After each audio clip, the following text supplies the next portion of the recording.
اللہ اللہ۔ یہ صورت صف ہے۔ اس صورت میں صف کا لفظ آ رہا ہے، جس کو ہم صف بناتے ہیں نماز میں، تو اسی صف کا ذکر اس صورت میں آ رہا ہے، تو اس کی مناسبت سے صورت کا نام صورت صف ہے۔ اللہ تعالیٰ ارشاد فرماتے ہیں کہ سبح للہ ما فی السماوات و ما فی الارض، تسبیح بیان کرتی ہے اللہ کی وہ تمام مخلوقات جو آسمانوں میں ہیں اور وہ تمام مخلوقات جو زمین میں ہیں۔ آسمانوں میں فرشتے ہیں اور فرشتوں کے علاوہ جو جو مخلوقات ہیں اللہ ہی جانتے ہیں، وہ سب کی سب مخلوق اللہ کی تسبیح کرتی۔ تسبیح کیا ہوتا ہے؟ تسبیح یہ ہوتا ہے کہ اللہ کی پاکی بیان کرنا، یہ اس بات کا اقرار کرنا کہ اللہ کی ذات ہر عیب سے پاک ہے، اللہ کی ذات ہر نقص سے پاک ہے، اللہ کی ذات ہر قسم کی کمزوریوں سے پاک ہے، یہ تسبیح ہے۔ تو مخلوقات جو زمینوں آسمانوں میں، زمینوں میں انسان ہیں، حشرات ہیں، کیڑے مکوڑے ہیں اور پودے ہیں، پہاڑ ہیں، پانی کے قطرے ہیں، سب اللہ کی تسبیح کر رہے ہیں۔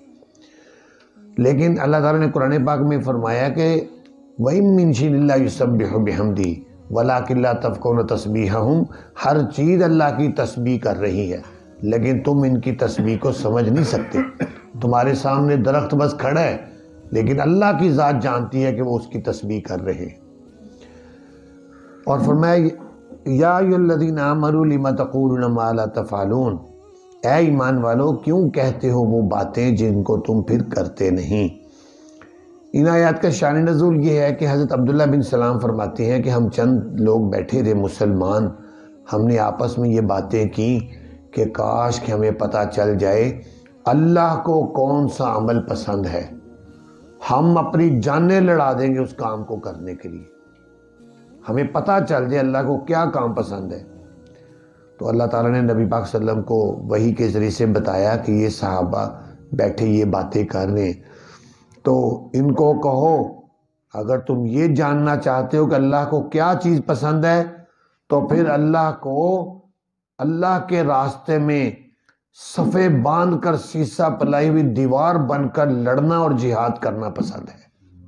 اس بات کو بیان کی اور فرمایا کہ ایسا نہ ہو کہ جب تم پر جہاد پھر فرض ہو جائے پھر تم طبی طور پر اس کو گراں سمجھو، ناپسند سمجھو، اور طبی طور پر اگر ایسا کسی مسلمان سے بھی ہو جائے تو یہ نہ کوئی غلط نہیں ہے، کیونکہ ایمان تو ہے لیکن طبی طور پر انسان کا دل جو ہے اس سے گھبراتا ہے، کیونکہ اس میں مشقت ہے، تکلیف ہے اور جان بھی چلی جاتی ہے۔ اس لیے فرمایا اے ایمان والو کیوں کہتے وہ باتیں جن کو تم کر نہیں سکتے۔ بہت بڑی ناراضگی کی بات ہے اللہ کے ہاں یہ کہ تم کہو وہ باتیں جن کو تم کرتے نہیں ہو۔ اصل بات یہی ہے کہ آدمی جو بات کہے اس کو کر کے دکھائے۔ بے شک اللہ تعالیٰ پسند کرتے ہیں ان لوگوں کو جو لڑتے ہیں اس کے راستے میں صف باندھ کر، کانہم بنیان مرصوص، گویا کہ وہ سیسا پلائی ہوئی دیوار ہے، یہ بہت مضبوط دیوار ہوتی ہے، اس کو کہتے ہیں۔ نبی پاک صلی اللہ علیہ وسلم نے ارشاد فرمایا اللہ تعالیٰ کو دو صفیں بڑی پسند ہیں، ایک وہ صف جب نمازی نماز کے لیے جماعت کے لیے صف بناتے ہیں، وہ بھی بالکل ایسے تیر کی طرح سیدھی ہونی چاہیے، آگے پیچھے ہو کر اس میں لوگ نہ کھڑے ہوں۔ اس لیے نبی پاک صلی اللہ علیہ وسلم مصلی پر کھڑے ہو کر بعض اوقات خود صف میں پھر کے لوگوں کے کندھوں کو برابر کرتے، ان کی صفوں کو سیدھا کرتے تھے۔ اور دوسرا وہ جہاد میں جب کافروں کے سامنے صفیں باندھی جاتی ہیں، اللہ کو وہ صفیں بہت پسند ہیں۔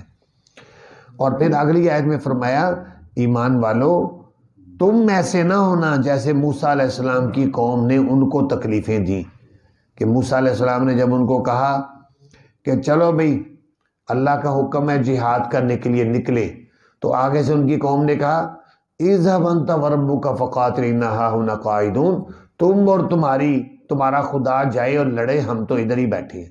اس سے موسیٰ علیہ السلام کو بڑی تکلیف ہوئی، تو اللہ تعالیٰ نے فرمایا تم ایسے نہ کرنا کہ تم اپنے پیغمبر کو تکلیف نہ دینا۔ اور فرمایا جب کہا موسیٰ علیہ السلام نے اپنی قوم کو اے میری قوم کیوں تکلیف دیتے ہو تم مجھے، حالانکہ تم جانتے ہو کہ بے شک میں اللہ کا پیغمبر ہوں تمہاری طرف۔ پھر جب انہوں نے ٹیڑھا پن اختیار کیا تو ٹیڑھا کر دیا اللہ نے ان کے دلوں کو، اور اللہ تعالیٰ نئی ہدایت دیتے فاسق قوم کو۔ موسیٰ علیہ السلام کو ایک اور بھی تکلیف ان کی قوم نے دی۔ موسیٰ علیہ السلام بڑے صاحب حیا آدمی تھے، جبکہ اس زمانے میں وہ جو لوگ تھے بنو اسرائیل کے لوگ، وہ بعض اوقات ایسے کھلے حمام میں ایک دوسرے کے سامنے نہانے لگ جاتے، تو موسیٰ علیہ السلام پورے پردے کے ساتھ نہاتے تھے۔ تو ان لوگوں نے یہ مشہور کیا کہ ان کو کوئی تکلیف ہے، کوئی بیماری ہے ایسی مردانہ جس کی وجہ سے یہ ہمارے سامنے نہاتے نہیں۔ تو اللہ تعالیٰ نے اس بات کو انہوں نے بہت مشہور کیا، اس سے موسیٰ علیہ السلام کو بھی بڑی تکلیف ہوئی کہ مجھے خام خواہ میرے اوپر تہمت لگاتے ہیں، بہتان لگاتے ہیں میرے اوپر۔ تو اللہ تعالیٰ نے ان کو اس تہمت اور بہتان سے ایسے بری کیا کہ ایک دفعہ اسی طرح یہ نہانے کے لیے نہا رہے تھے، جب نہا کر فارغ ہوئے تو کپڑے ایک پتھر پر رکھے ہوئے تھے، پتھر کو اللہ نے حکم دیا تو پتھر نے وہاں سے دوڑ لگا دی۔ اب پتھر وہاں سے دوڑ پڑا، موسیٰ علیہ السلام سو بھی حجر کہتے کہتے اس پتھر کے پیچھے دوڑ رہے کہ پتھر میرے کپڑے دے دو۔ تو اسی طرح وہ پتھر جا کر وہاں رکا جہاں وہ کچھ لوگ بیٹھے تھے، تو ان کے سامنے پتھر جا کر رکا۔ تو پھر موسیٰ علیہ السلام نے پتھر کو اپنا ڈنڈا بھی مارا، عصا مارا کہ میرے کپڑے کیوں لے کر بھاگا، لیکن اللہ تعالیٰ کو ان کو اس تہمت سے بری کرنا مقصد تھا۔ ان لوگوں نے دیکھ لیا کہ ان کو کوئی ایسی تکلیف نہیں ہے۔ تیسرا اس موقع پر ان کو تکلیف پہنچائی کہ موسیٰ علیہ السلام تقریر کر رہے ہیں، اللہ کے پیغمبر تھے، جلیل القدر پیغمبر تھے، تقریر کر رہے ہیں، اور تقریر کرتے کرتے یہ موضوع بھی بیچ میں آیا کہ زنا کے خلاف بات کر رہے ہیں، زنا کے خلاف اس کی برائیاں بیان کر رہے تھے۔ اسی دوران ایک فاحشہ عورت کھڑی ہوگی اور بیان میں کھڑی ہو کر کہنے لگی آپ نے تو خود میرے ساتھ زنا کیا۔ اب اللہ کے پیغمبر پر بھرے مجمع میں تہمت لگائی، بہت تکلیف اور اذیت پہنچی ان کو۔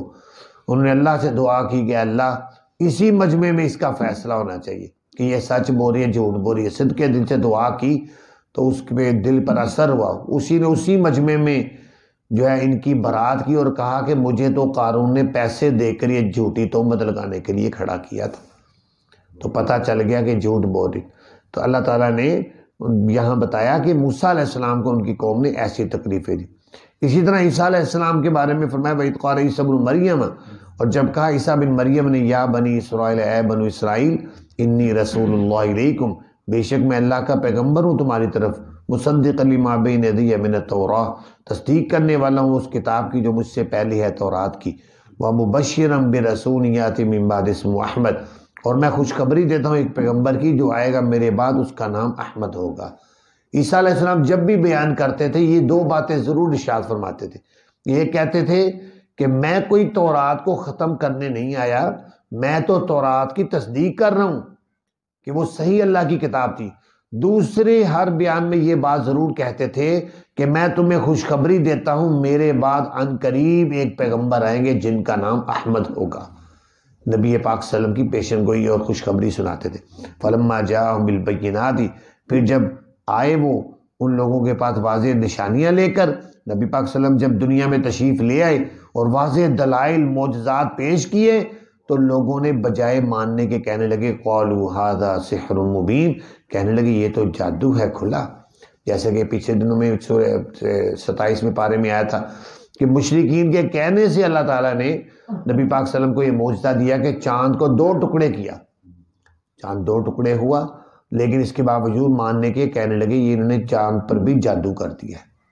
تو یہ ہے کہ اللہ کے پیغمبر کو انہوں نے تکلیفیں دیں، تو اللہ تعالیٰ نے فرمایا مسلمانوں تمہارا کام یہ ہے تم اپنے پیغمبر کی اتباع کرو، تابعداری کرو، ہر بات ان کی مانو، اپنا عقیدہ ان کے بتائے ہوئے طریقے کے مطابق چلو، اور اسی لیے آتا ہے کہ جو نبی پاک صلی اللہ علیہ وسلم تمہیں حکم دیں اس کو کرو اور جس سے منع کریں اس سے رک جاؤ۔ اللہ تعالیٰ سے دعا ہے اللہ تعالیٰ ہمیں عمل کرنے کی توفیق عطا فرمائے۔